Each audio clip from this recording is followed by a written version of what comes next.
I'll edit it down a bit. So yeah. So that there should be a Dave is recording or some such. Yep. Oh yes, yep.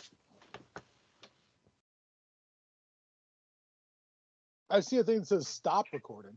Yep. Me too. Okay. So one presume, yep, Dave is recording the call. I see it. Oh, yeah, I see it right there. Yep. The magic worked. Hurrah. DB, are you gonna be running the shindig or? What's the topic? Cosmic Horror. I am Robert E. literally Howard. going to hang up right now. What's the Cosmic topic? Horror and video games? I know.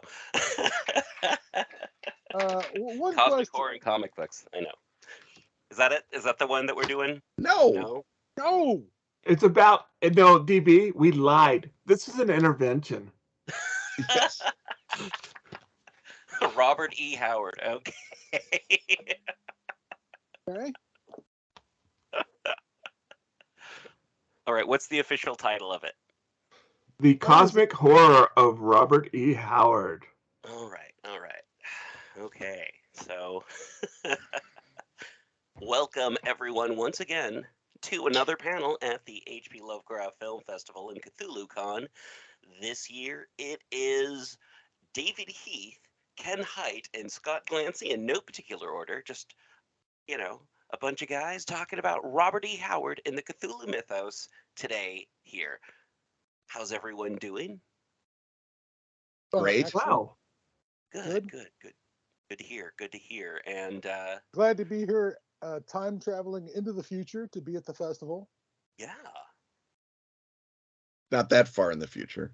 Yeah. Well, this time travel in we're just taking baby steps. All right, fair enough. Avoiding Everyone's the first time Daedalus. travel is their first time travel. I shouldn't, be snotty just because I do it like every other week. So. Look, you're subsidized by Time Incorporated. The rest of us have to get by with whatever gizmos we can put together using. That's why there's a hyphen between pro and am, Scott. That's what's going on. Get the business model, not the home model, is what I found. Exactly. Right. Yeah. The business. First of all, there's no ads. That's nice. Yep. Anyway, yes, we're all happy to be here. At least I'm happy. Scott's happy. I assume David's happy.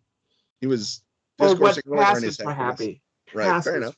For what happiness in my case. Right. And DB, you just have to look at you to see how happy you are, for gosh sakes. Yeah.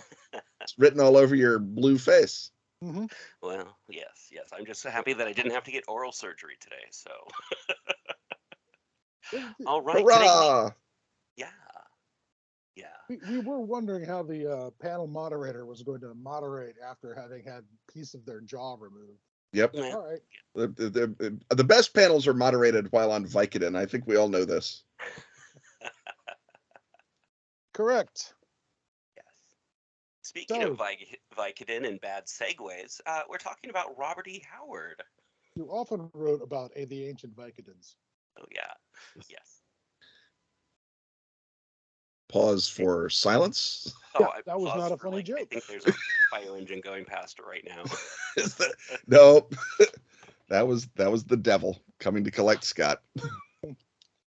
So, just my first thought when we, the question was, Cosmic Horror and Robert E. Howard. I mean, he's got a little out there. He's got more than a few stories that dabble in it. Although, bottom line, Bob Howard still thinks you can punch Cosmic Horror. Yeah, I mean, that's, I guess, the fundamental question is, barring the Black Stone, which is clearly his most Lovecraftian story. How about Dig Me No Grave? Does Howard, Dig Me No Grave, if I recall correctly, is still, I mean, there's qualities to it. They solve the problem by fleeing. Right. It's a little more adventurous, but yeah, let's throw Dig Me No Grave on that small pile. But most of them, as you say, Scott, imply that there are things that matter. That it is not a matter of an implacable, impersonal, irresistible universe that will destroy us, but that this destruction, even if it is inevitable, that fighting back against it is worthy.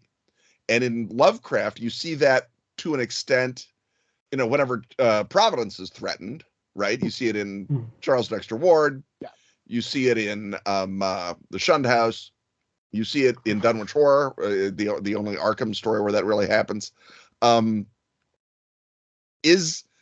you think that we can read Howard in to Cosmic Horror merely on the notion that these dangers are larger than humanity and possibly extra dimensional? I mean, because Howard again is talking about civilization as a fundamental danger to humanity through virtually all of his works. Civilization's bigger than people. Civilization doesn't care about you.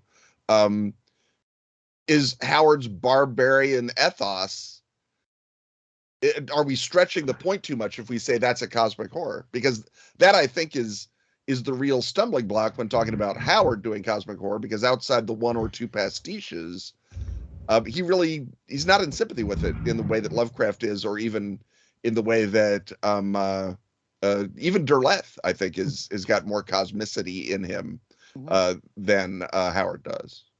So the one I would give in spirit, though, to this would be Silence Falls on Mecca's Walls, where yes, it comes here to Earth, but I that was like one of the first mythos things that I'd ever read. I'd also throw in with this Valley of the Worm does have a whole lot of Siegfried in it, and he flat out calls out things like Siegfried, the hero who fights the monster. He's the thing that certainly the main character is done in by the end, having taken on the giant ancient unnatural horror. But he also takes out the unnatural horror, which is the thing that sort of, again, he punched it. It cost him his life, but, people will sing songs about you, so it's okay, in Howard's. Right. The one place that it veers closer to cosmic horror is the theme that both Lovecraft and Howard share, and that is that the world is unimaginably more ancient than we've previously imagined, and certainly they are growing up in a period where we're getting some changes in our cosmology about how old things are and how ancient things are. The world is older and more horrifying than we ever knew, and that there are these unnatural survivors from earlier epochs that are still flopping around, waiting to roll over us, like they rolled over our ancestors back in the day when we called them gods. That sort of aspect is there in a lot of his stuff, but it's it's rarely cosmic. You made the comment that yes, he sees civilization as this thing that's bigger than the individual. He's a guy who called, not inaccurately, the Roman Empire organized crime on a continental level, and he does see this as the individual being mashed by larger forces, but he still provides a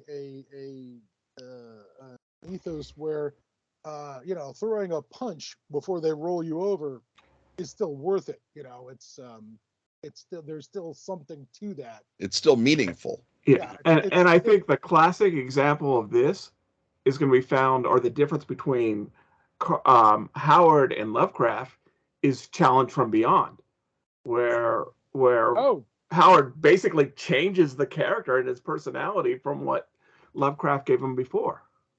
Yeah, but that's the problem with every exquisite corpse.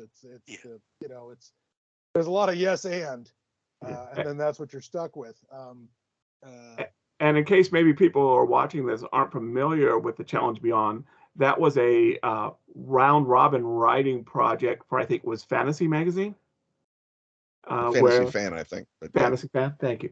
Where C.L. Moore, Robert E. Howard, Lovecraft, and a few others each wrote a A. section. Merritt and Frank Belknap Long round us out. And I think that's kind of their difference there is you see where Lovecraft writes this guy who's going to accept the universe. And then when he gets his chapter, Howard is like, wait a minute, I'm a Texan, or I'm a human being from Earth. I'm going to start hitting things.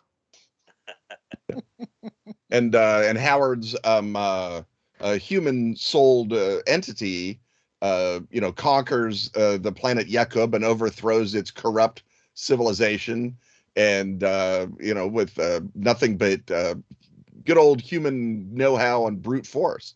Yeah. Because he's immune to the Yakubians' mind tricks by being a human now.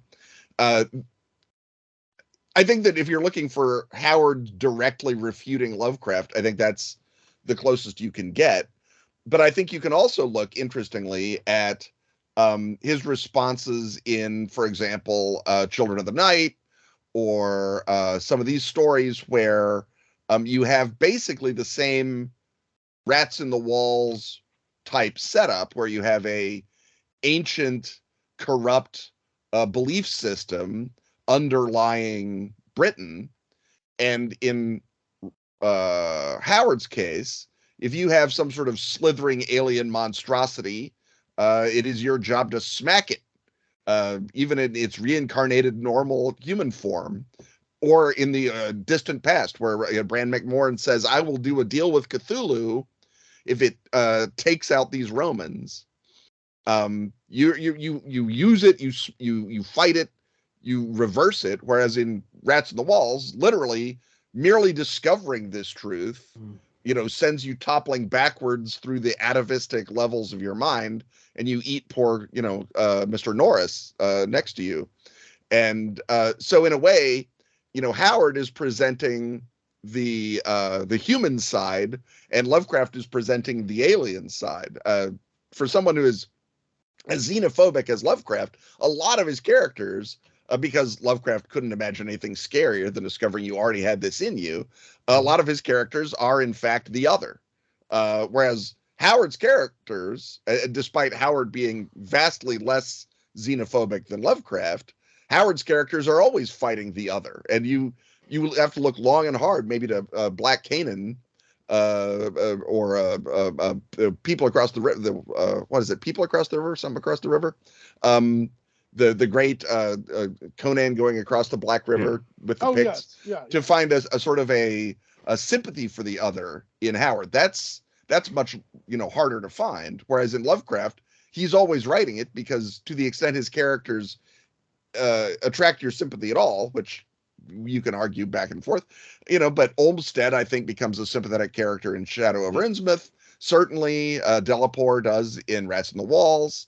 And then they're overmastered by this, Arthur German, similarly. They're overmastered by this discovery of alienness. And so it's not as simple as saying, Lovecraft faints, Howard punches, because Lovecraft is also looking at it from the alien viewpoint in a way that Howard almost never does, and I maybe even never does. I want to toss back at everyone. We can respond to what I just said, but I want to talk about Skullface, because I don't think people talk about Skullface enough. And we can all say, no, it's not cosmic. Shut up, Ken. It's just Sax Romer again. But no, I was actually going to bring it up as an example of some cosmic in it too.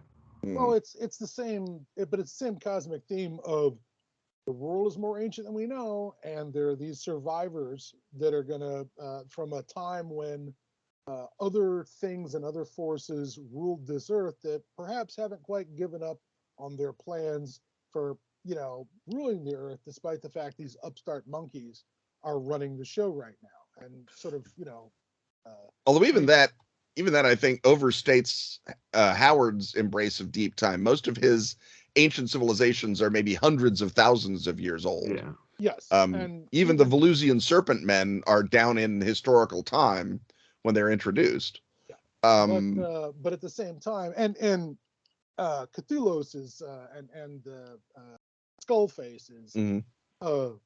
pretty. I mean, my read on it was that it's pretty solidly. Oh no, brown people. As far as it's people of the past coming forward to overthrow civilization, it's very much that's. It's even more problematic to me than some of Sax Romer's stuff, in that all the forces that Cthulhu's Mhm. the Atlantean is surrounding himself with are Africans, Middle Easterners, Well, it's because Sentinel Indians, I mean, that's because of the Asian. notion of the war against the white race, which Yeah. is Sax Romer's notion, which of course comes out of the old eugenicists' notions back before, and that Lovecraft toys with and out of the eons when it's the Pacific Ocean, not the Atlantic Yeah. Ocean, but it's still not decent Massachusetts folk that are out there worshiping a mummy.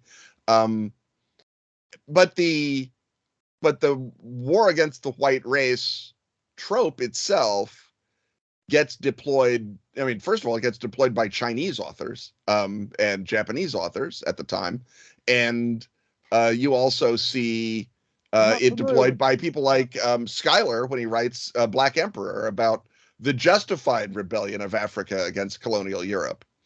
And while obviously Schuyler is sympathetic to Belsidus, his mad scientist, and Howard means Cathulos to be scary, and because Cathulos is more of a cipher, I think he's even less sympathetic than Fu Manchu, if that's Yes, how I can read Yeah. your objection, Scott. I do think so. Yeah. He, I mean, in the same way that Shakespeare gives Shylock some good lines before punishing him, Yeah. Romer gives Fu Manchu some good lines, and Skullface is so early in Howard's writing career that he just doesn't have the chops, I think, to make Skullface a character as opposed to a symbol. Good old Cathulos, God bless him.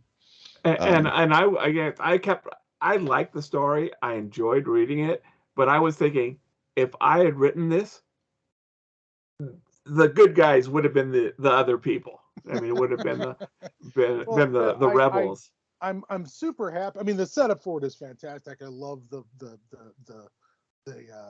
sarcophagus that floats from the bottom of the ocean only to be picked up, adrift in the sea, and then you release the ancient horror that has been pent up in it. That's chef's kiss as far as setups from Lost Atlantis, and as and as sort of aesthetically as a bad guy, being the alchemist, scientist, sorcerer slash lich.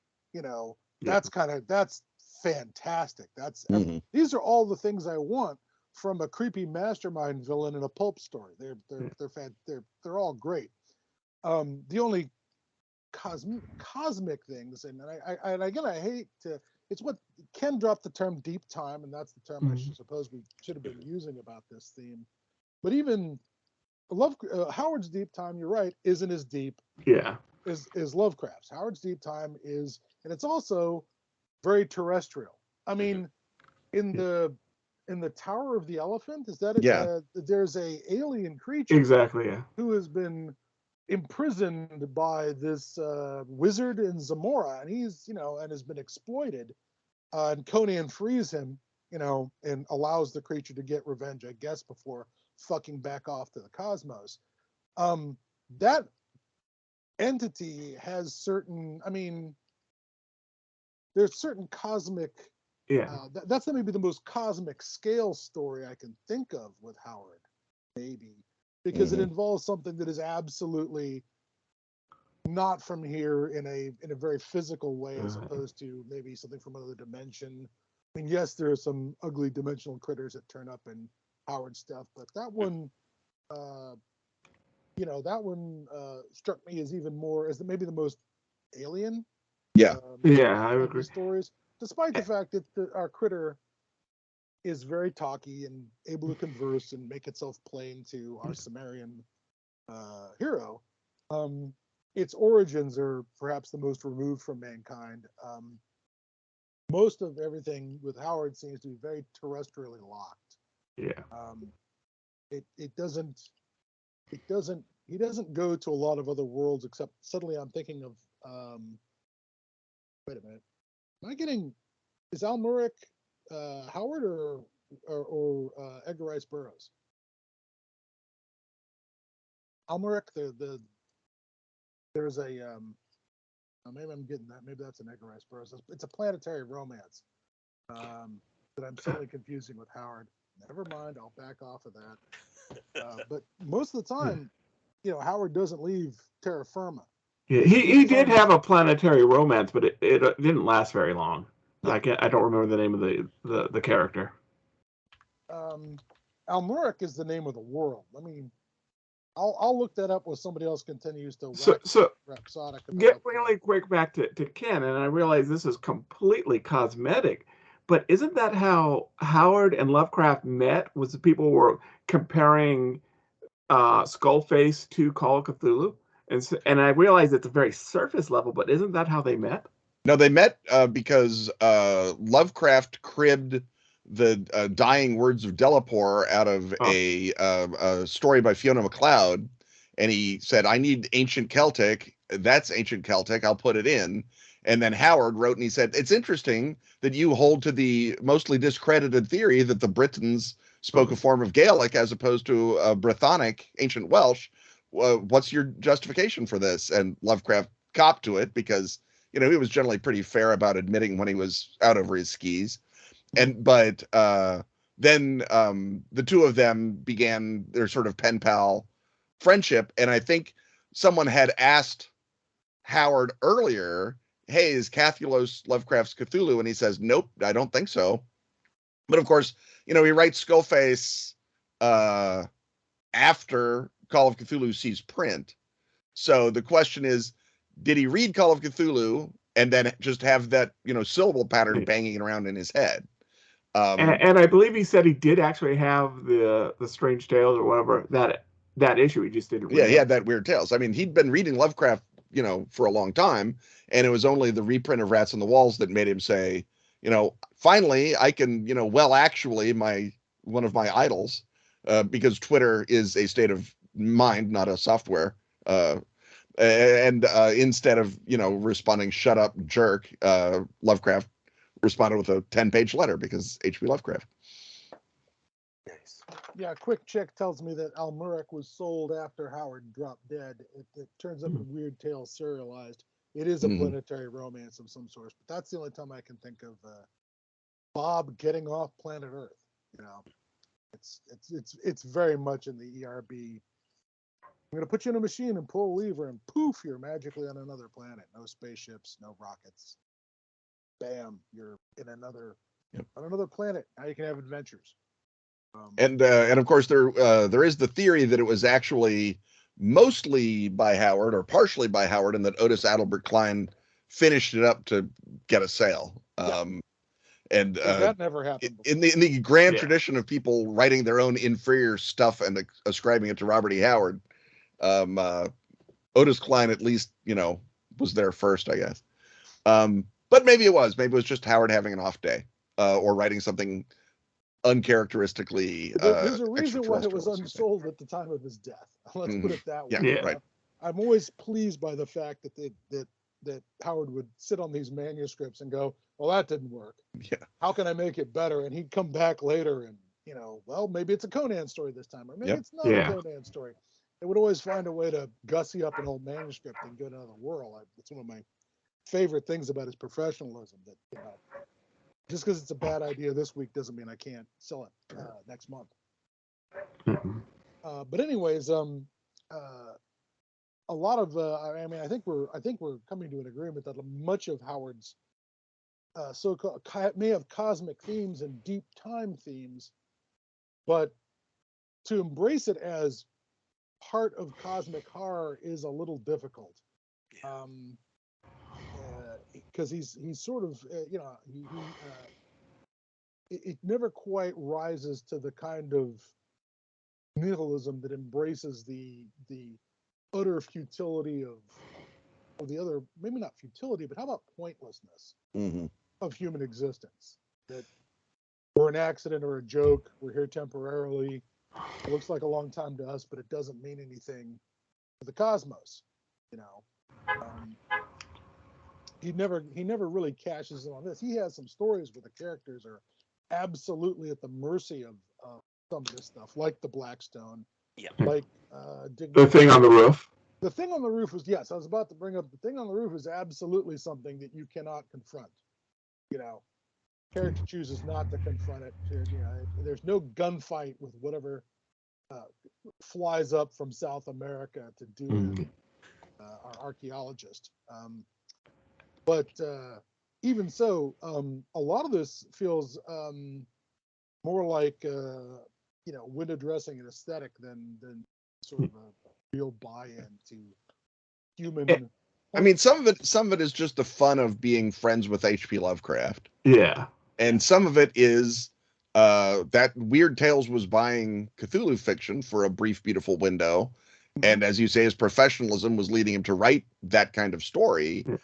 But you know, I think that market. Very clearly he starts to rebel against the stricture of see horrible thing, be unable to do anything about it. And he did It Was a Dream. He did It Was Too Scary. He did It Happened in the Deep Past. Then he was sort of out of ways to not fight it. And so even in something that is, I think, a little more, a little larger scope, something like Gods of Balsagoth, he still wants to be there in the mix. So, you know, even though the fundamental structure of Balsagoth is you see this horrible island ruled by a horrible god, the island is destroyed and you're picked up by a passing Viking ship or whatever it is. But in the middle, we still have to have a fight and put a beautiful princess back on the throne, right? We can't do nothing. And so you get the sense that Howard is thinking of these, you know, great super scope histories that Lovecraft would put on the walls of things, you know, the Mountains of Madness or Shadow Out of Time or Nameless City. And he'd say, yeah, all right, fine, I get it. But down there in that corner, there's a guy stabbing a guy. I want to hear about that. And even if, you know, in the larger picture, the story of some heroic elder thing breaking the back of the Shoggoth Rebellion doesn't matter, Howard still wants to tell that story because to his, you know, way of thinking, it does matter, even though, and Howard is the first to say, even though whatever you're fighting for will be destroyed, the fact that you fought for it makes a metaphysical difference than if you just rolled over. Well, and valor pleases you, Crom. Right, exactly. So, you know, that's what we're going to get is standing against odds because they're odds to be stood against. You know, I keep thinking of Anthony Hopkins in The Lion in Winter, where he says, you know, what does the fall matter? What does it matter how you fall? And it's like, well, that's all that's left. It's all that matters is how you fall. And certainly that's Howard embraces that completely. It is like, sure, yeah, we're going to go ahead and throw a punch at the Shoggoth because that's the option that's left. Yep. You know, and I think very alien to Howard, but I mean to H.P. Lovecraft, Howard Phillips, but it's a matter also of you know, Howard Phillips Lovecraft grew up being not the healthiest guy on the block. The idea of physical solution to a problem is completely outside of his experience. Although, of course, if you read his letters where he talks about, you know, being one with the blood-drinking, chalk-white Nordic raiders of the past or whatever, and, you know, he's as ridiculous in those letters as Howard is, except Howard, as you say, has actually been in a fight ever. And so, you know, the interesting thing is that Lovecraft's self-conception, all of his self-conceptions, have to give way to the imperatives of his fiction, right? So the Lovecraft stand-in character is always destroyed, right? I mean, you know, George Gamble Angel is his aspirational self. Henry Wilcox is his self. They both lose it. They're both gone. Charles Dexter Ward is himself. He's disintegrated by Kerwin. All of his fictional selves are destroyed for the sin, generally, of behaving like Lovecraft would tell them to. So, you know, I'm going to investigate this weird mystery. Well, that was a horrible mistake. Now you're dead. Whereas Howard, as we can argue back and forth about how much more realistic his self-conception is, but Howard's characters are not punished for their ideology or for ascribing to Howard's ideology. Conan is right to be supporting barbarism over civilization. He wins. He becomes king. They're rewarded. Conan. And Howard's, bold Shoggoth punching heroes, they generally don't die. They flee or whatever. But if you chop a reincarnated serpent man in the face, you're going to go to jail for it. But by God, you chop that guy in the face, and that's a good thing. And so that differential, even though Howard succeeds on so many other levels that Lovecraft doesn't, the differential of Lovecraft being able to step outside himself in service of what makes to him a philosophically satisfying story, it's an interesting difference. And I think it's one of the things that, as you read their correspondence, Robert E. and Howard P.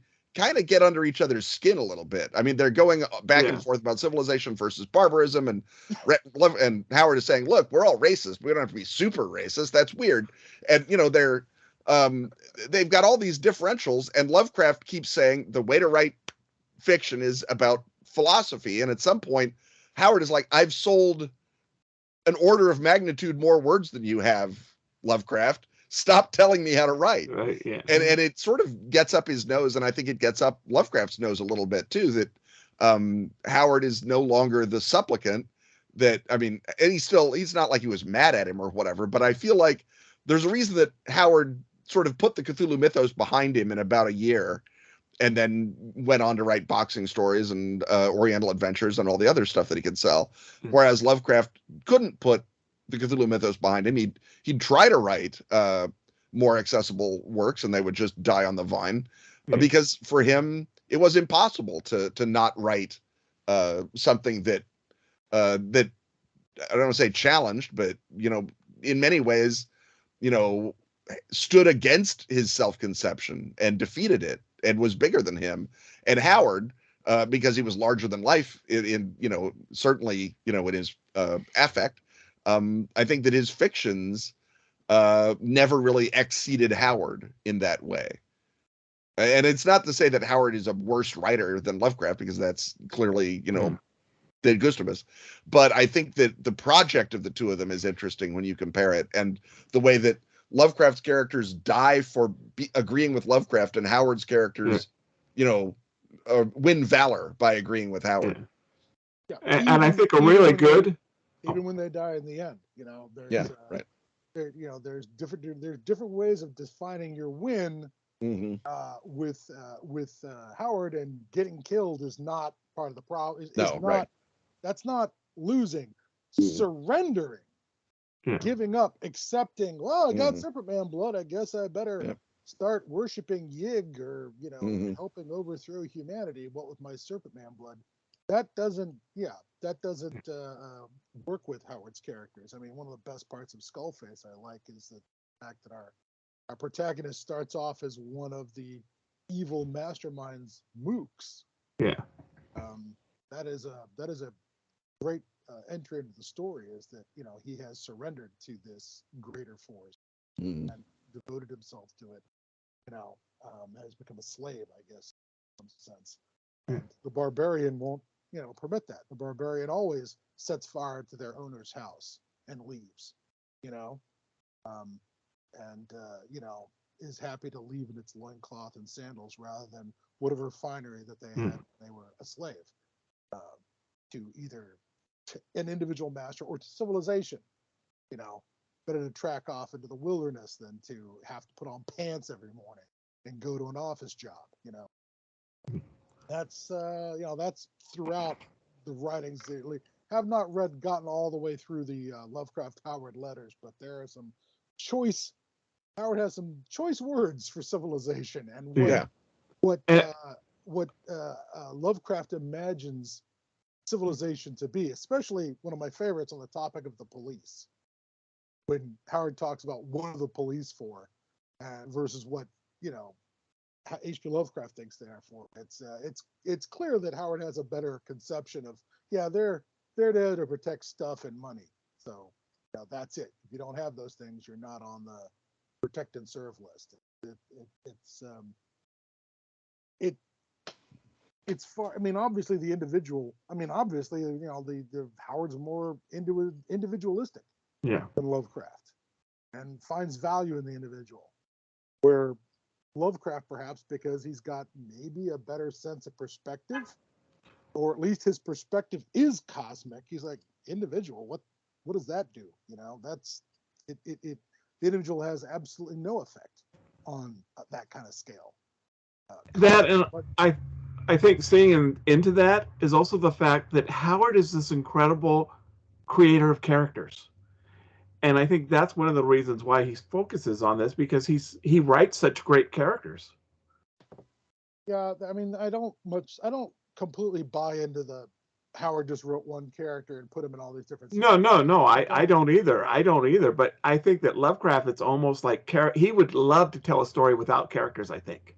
Yeah. I think if Lovecraft could just tell a story without characters, he would. Where I think Howard's weirdly that actually made adapting a lot of Howard Lovecraft stuff to role-playing games easier, because the idea of inserting player as protagonist gets a lot easier when Lovecraft's protagonists are just these machines for delivering details of the environment and the plot, or are clearly self-inserts in the same way that your role-playing character is. I mean, I've always and everywhere taught that the Cthulhu mythos is by far the best suited game setting for exactly that reason.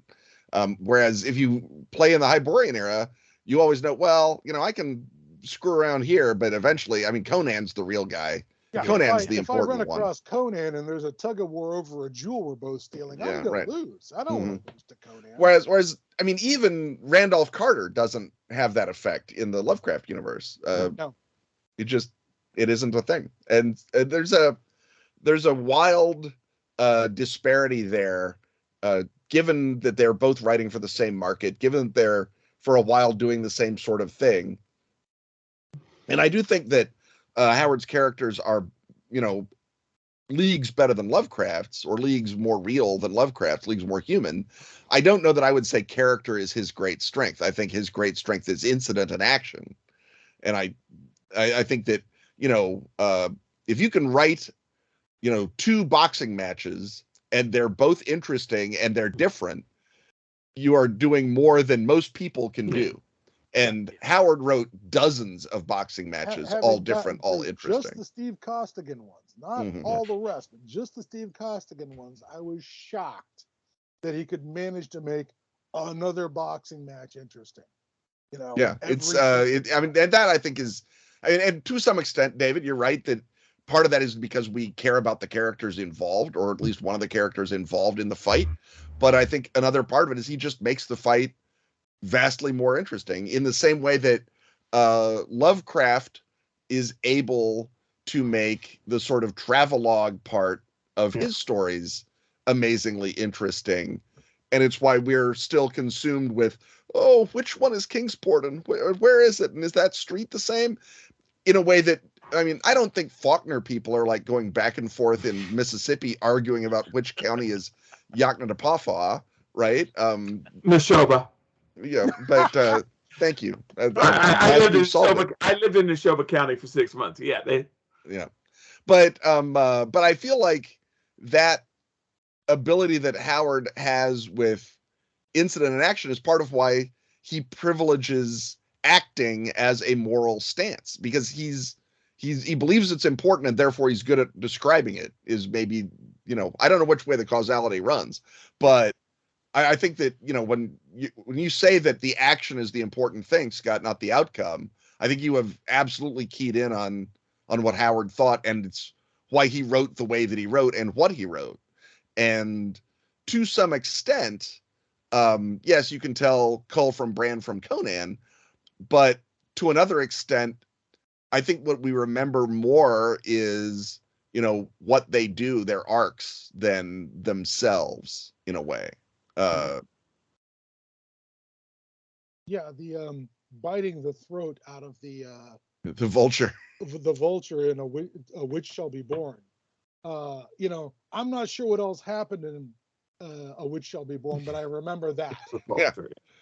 I remember him biting the throat out of while he's crucified. Yep. Attacks the vulture that's come to feast on him. This is so the vultures are there. How close are they getting? I don't know. Are they getting within a yard of me? Well, I suppose they're gonna have to come down to peck your eyes out. So sure, I bite his throat out. All right, bite, I guess. Something that's a very player character move. Oh, yeah. Something that's always struck me as a very kind of RPG role-playing game moment in a Robert Howard story is in The Black Stone, where it's like, well, how'd they get rid of it? Well, a bunch of guys with scimitars blessed by Mohammed showed up and they chopped up the frog monster, and then they left. Oh, okay. I mean, it just seems like they had a magical item, they used it, Was it a +2 scimitar or +1? Was there a minimum plus level to affect the? It's just holy. That's all it is. Yeah. Scimitar of smiting. Yeah. Yeah. Sharpness. Yes. Yes. Apparently, Suleiman or whoever the court magister, certainly fixed that little red wagon, at least temporarily.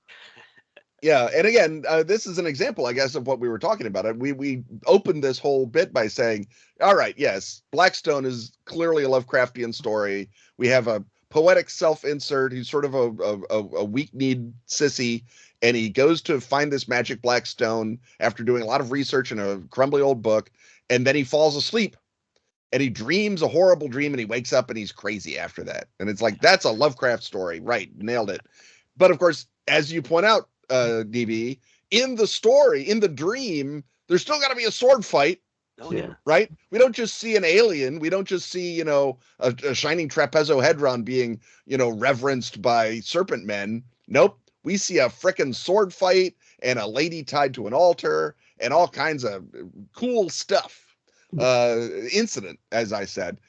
Not just the sort of cosmic revelation that if Lovecraft had written that exact same story and Howard said, hey man, I've got to go, drive Novel and Price to the movies. Could you just write the dream sequence? If Lovecraft had done it, it would not have been that. Yeah. It would have been, shadowy congeners, floating around the circle and calls to an alien god in syllables that break the mind or something. It would not have been a sword fight and a lady.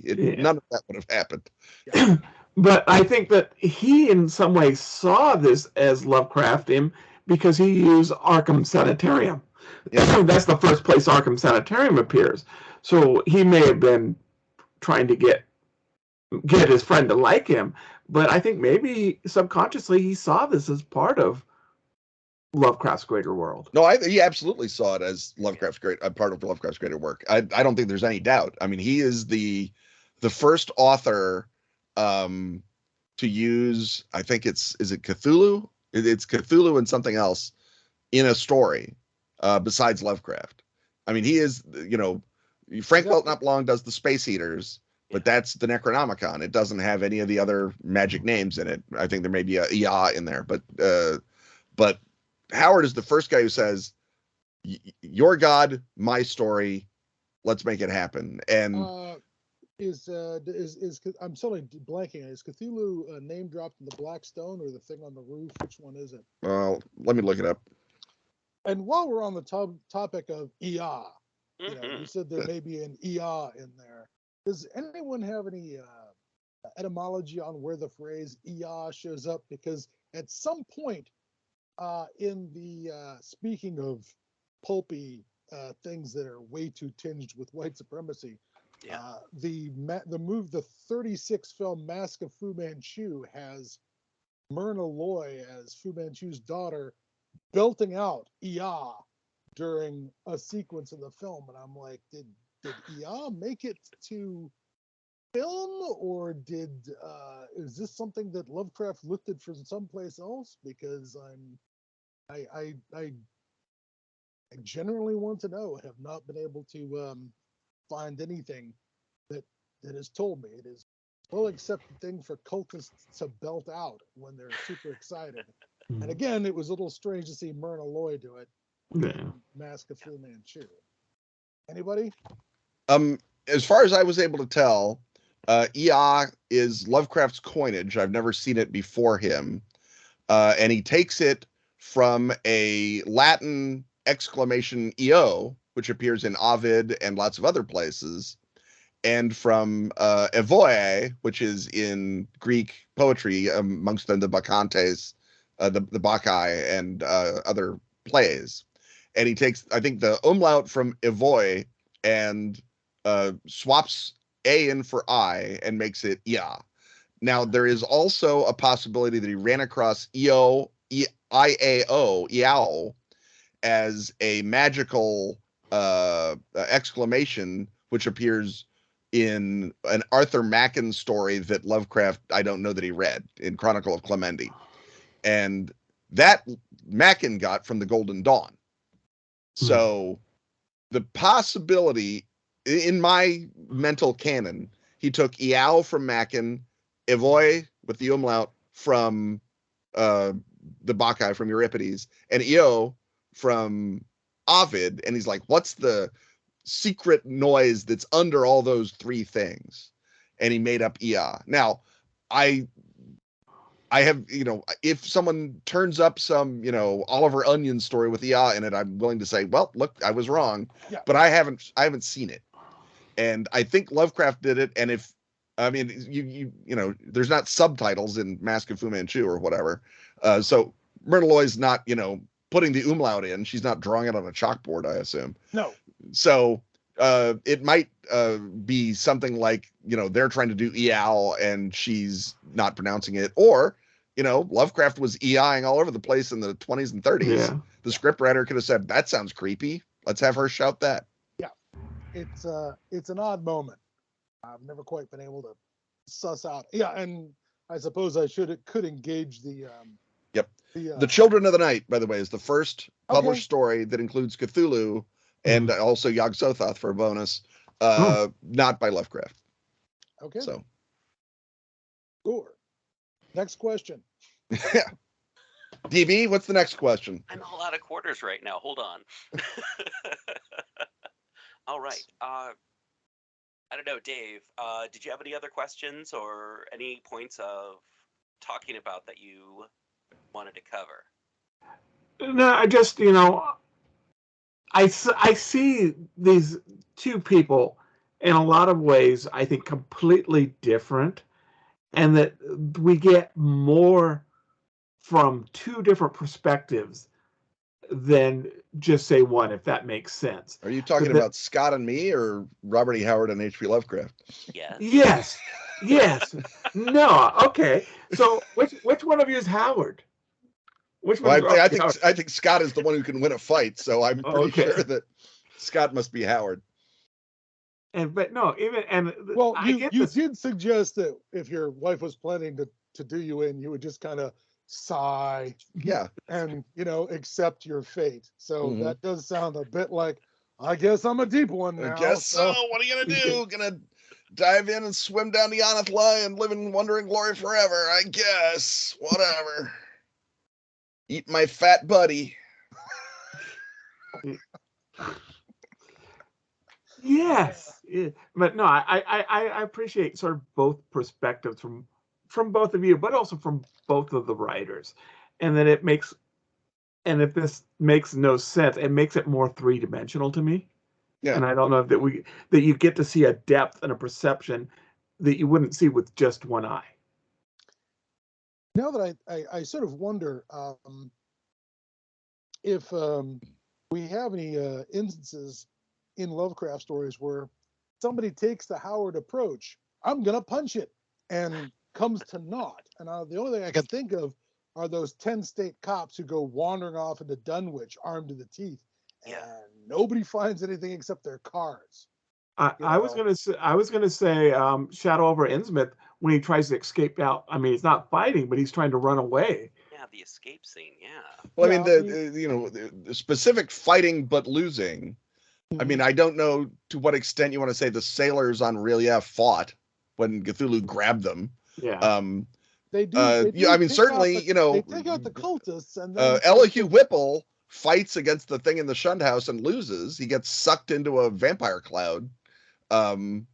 Detective Legrassi. Yeah, I mean, Detective, he doesn't lose. He wins. Yeah, that's it. He wins. Right. So I mean, he's Robert E. Howard running around there in the swamps, fighting foreigners, and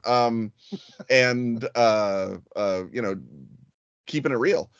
Yeah, it's easier to find Lovecraft characters whose action does make a difference than it is to find, I think, Lovecraft characters who fight back and nothing happens. I mean, you get a little of that with like Henry Akeley, letting off shotguns against the Migo when they besiege him. One assumes that didn't help. But his dogs do, I think, nearly kill one of them. So, 6-1, and then they overwhelm him, Dark of the Moon, sorry, game's over. So I think there's a couple of cases on the sort of edge, but again, Lovecraft doesn't care about action. I mean, you're either you're being torn to pieces, or you're running away, or very rarely you're solving the problem in some other fashion. I mean, Marinus Willett, is literally the guy that armors up and goes after Kerwin, but the first time he tries it, he falls into the pit and nearly goes crazy, and then the second time he's got the spell and he just says it. He doesn't have to do anything. mm-hmm. So, the privileging of action per se is either off screen, as Scott mentioned with Dunwich Horror, or it's not even a thing, not even being considered because it's impossible. Like in Color Out of Space, for example, there's nothing to punch. It's a color. Or even in the terrestrial level, like Randolph Carter, we hear about his war efforts, but not in detail. Yeah, he's driving an ambulance. He's not, he's not a soldier, right? He's wounded. Yeah, he's wounded though. Artillery. Yeah, I feel like we tend to hear about what happens, the action scenes in Lovecraft stories. Like, we have a bunch of scientists go back to their camp and discover all these clues that lead them to something else horrible, as opposed to, and then the thing swung at me with its 5 fists. Yeah, I mean, you got a fight scene in Horror in the Museum. Yeah. I just realized that our steely Prussian officer in the temple is all man of action, unbroken will, and it leads to naught. I mean, he doesn't get anything out of that deal. But he doesn't try to torpedo the city even. No. Yeah. So he doesn't fight back. He just yells in his diary. Yes, that's true. And occasionally, I mean, I think he executes some sailors for being mutinous dogs. Disobedient. Sailors, but before finally stomping off in his deep sea diving suit to get a look at the problem. Mm-hmm. But even in I'm going to go to the temple, it's not like I'm going to take the warhead off of the torpedo and lug it into the temple. Mm-hmm. Right. That'll show him, and then there's nothing even like that. He's just going to go, I must see, I must know at the end, as opposed to, I'm going to take a pointless punch at the monster that has clearly undone me before I run out of oxygen or, whatever. So even he's not, you're right. He's not really dealing with action. Yeah, I think some cats kick some ass and But again, they win, right? The losing fight is not a thing that Lovecraft, you lose or you fight, and you seldom fight, but the cats beat up the cats from Saturn, but they win. They're good. Don't they use a flamethrower on the Bardstown house up in upstate New York? The creepy, the lurking. You mean in Lurking Fear? Yeah, Lurking Fear. They dynamite it. Okay. Yeah. The flamethrower is in Shunned House. Even Sarnath doesn't really fight back. No, they don't have a chance. Yeah. They're just surprised at the big party. Yep. And the moon beasts crawl up and slurp everyone. The armies of Sarnath are as nothing. Yep. So yeah, again, we're still on the same track. We're just pulling up our little anecdotal evidence of it. Mm-hmm. Lovecraft does not see action as the losing fight doesn't get a lot of attention. There's no glory in it. First of all, you lost. I mean, he doesn't see any. The exercise of valor does not matter. Perhaps success does, because he has certain characters who succeed using violence, like Legrasse, or even the U.S. military in Innsmouth. There's some partial success. Yeah. But But those only success that they let you have. But possibly. But even so, the fight for the sake of I'm not going down without one does not come up does not come up with Howard the way it. And the thing is, of course, Robert E. Howard, it's always, well, I might as well go down with a fight, and then wins. It's very rare that there's a I'm not gonna just lay down and take it. It almost universally works, because you rolled the dice is better than not rolling the dice. Yeah. And also because he's structurally, someone has to survive to tell the story, and it might as well be the hero. Yeah. Howard does not have a lot of found amongst the papers of self-insert dead guy PhD, the way that Lovecraft does. Yeah. There's not a lot of these are my last words as I hold a gun to my mouth, or as the heroin courses or opium courses through my system. At the window, it claws,